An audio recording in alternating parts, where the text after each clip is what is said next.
First two cases of the West Nile virus affecting people in Indiana have been reported. News 18's Cameron Harden learned these mosquitoes pack more than an itchy bite. This week, the State Department of Health reported our first human case of West Nile virus. The virus, transmitted from mosquitoes, was reported in Huntington and Madison County. So because we've seen the first human case now, or recorded the first human case, that means that the chances for transmission of West Nile virus to humans has increased.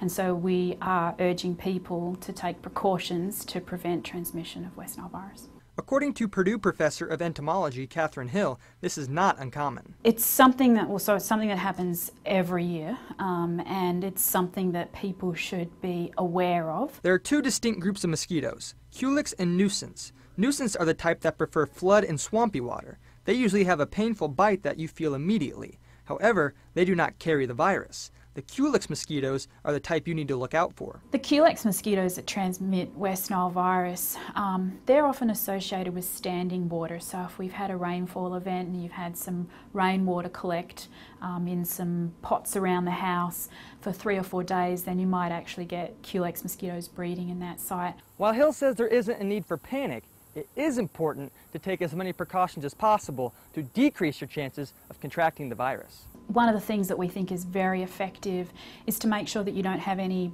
containers around the house where mosquitoes can breed. They include things like pot plants that might have filled with water, wading pools, bird baths, cleaning out your gutters. Hill says symptoms of West Nile virus include nausea and confusion.